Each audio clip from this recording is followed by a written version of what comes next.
நமது அமைப்பு வந்து பாத்தீங்க அப்படின்னா எப்பயுமே வந்து பாத்தீங்கன்னா இனம் மதம் மொழி உங்களுக்கு வந்து நாடு எல்லை இது எல்லாத்தையுமே கடந்து உங்களுக்கு அனைத்து மக்களையும் வந்து பாத்தீங்கன்னா வந்து இந்த விருது விழாக்கு அழைச்சி உங்களுக்கு அனைத்து துறை சார்ந்தவங்களையும் வந்து பாத்தீங்கன்னா வந்து கௌரவிக்கிறது நம்ம நோக்கமா எடுத்துக்கிறோம். உங்களுக்கு வந்து அந்த மாதிரி வந்து பாத்தீங்க அப்படின்னா வந்து நம்ம இலங்கையில உலமா சபை அப்படின்னு சொல்லிட்டு வந்து பாத்தீங்க அப்படின்னா உங்களுக்கு வந்து மிகப்பெரிய ஒரு சபையை இலங்கையில வந்து பாத்தீங்கன்னா நடத்தி உங்களுக்கு அதுல வந்து பாத்தீங்கன்னா அரபிக் கல்லூரியுடைய முதல்வர்களா இருந்தவங்களுக்கு வந்து பாத்தீங்கன்னா அந்த சபைகளையும் வந்து இலங்கை மட்டும் இல்ல உலகம் ஃபுல்லா இருக்கிற உலமாக்களை எல்லாத்தையும் ஒருங்கிணைச்சவங்களுக்கு வந்து அவங்கள நல்வழிப்படுத்தி நல்ல விஷயங்களை பேசக்கூடியவங்களாகவும் நல்ல விஷயங்களை செய்யக்கூடியவங்களும் உங்களுக்கு வந்து நல்ல சிந்தனைகளை உருவாக்கக்கூடிய பொறுப்புல இருந்து வந்து பாத்தீங்கன்னா இன்னைக்கு மிக சிறப்பாக வந்து பாத்தீங்கன்னா செயல்பட்டு இருக்கிற நமது பாசத்துக்குரிய அன்பு சகோதரர் அப்துல் கபூர் முகமது ஜிப்ரி ஃபவுண்டர் அல் ஃபாசியாத் அரபிக் காலேஜ் கொழும்பு அவர்களை உங்கள் அனைவரும் பலத்த கரத்தோடு மேடைக்கு வரும்படி அன்புடன் கேட்டுக்கொள்கிறோம்.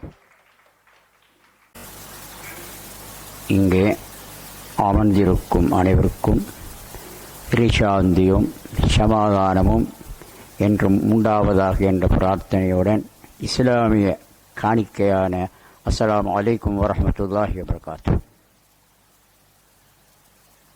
இவ்வாறான ஒரு வைபவத்தில் முதிர் வயதை அடைந்திடினும் கலந்து கொள்வது இது முதற் தடவை என்பதையும் சபைக்கு நான் சொல்லிக் கொள்கின்றேன். சமூக நல்லிணக்கம்,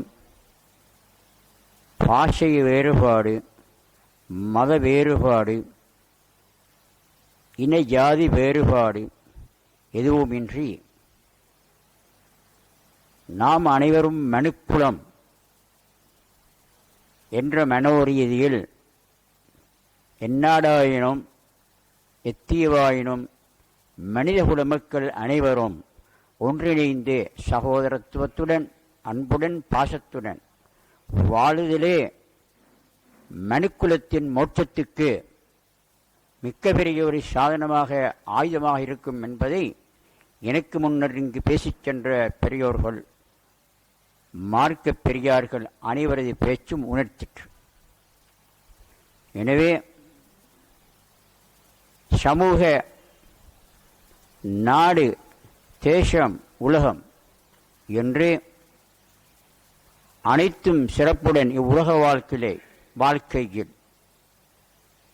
சிறப்பாக அமைவதற்கு அனைவரும் ஒத்துழைத்தல் புத்திசாலிகளாகிய சான்றோர்களாகிய அறிவாளிகள் சிந்தனையாளர்களாகிய மக்களின் கடமை பொறுப்பு என்பதை நாம் இங்கு அனைவரும் விளங்கிக் கொள்கின்றோம். எவ்வித ஆயத்தமுமின்றி இச்சபையிலே நான் தற்பொழுது வேண்டுகோள் பிரகாரம் நின்றிருக்கின்றேன். என்னையும் இச்சிறப்பான சபைக்கு வரவழைத்து கண்ணியப்படுத்திய இந்நிறுவனத்திற்கு எனது நன்றிகளை அதனுடைய தலைவர், செயலாளர், செயற்பாட்டாளர்கள் நிறுவனத்துடைய அனைவருக்கும் எனது நன்றியை நான் மனப்பூர்வமான நன்றியை சமர்ப்பித்துக் கொள்வதுடன் எம்மாதிரியான ஒத்துழைப்புகளை உதவிகளை அவர்களுடைய எதிர்பார்ப்பு பிரகாரம் எம் சக்திக்கு ஏற்ப வசதிக்கு ஏற்ப நாம் நல்குதல் இறைவனுடைய அல்லாஹுடைய உதவியை அன்பை பெற்றுக்கொள்வதற்கு காரணமாக அமையும் என்பதையும் முன்வைத்து விடைபெறுகின்றேன். அஸ்ஸலாமு அலைக்கும் வரஹ்மத்துல்லாஹி வபரகாத்துஹு.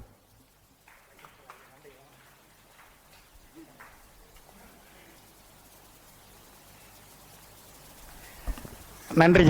உங்களை மாதிரி வந்து பெரியவங்களோட துவா பரக்கத் ஆசீர்வாதம் உங்களுக்கு வந்து இது எல்லாமே வந்து பார்த்தீங்கன்னா எல்லா மக்களுக்கும் போய் கிடைக்கணும் அப்படிங்கிறத வந்து பார்த்தீங்கன்னா எல்லா இறைவன் வேண்டல வச்சுக்கிறோம். உங்களுக்கு வந்து பார்த்தீங்கன்னா சிறப்புரையாற்றிய மௌலானா அவர்களுக்கு உங்கள் அனைவரின் பலத்த கரகோஷத்தை கொடுக்கும்படி அன்புடன் கேட்டுக்கொள்கிறோம்.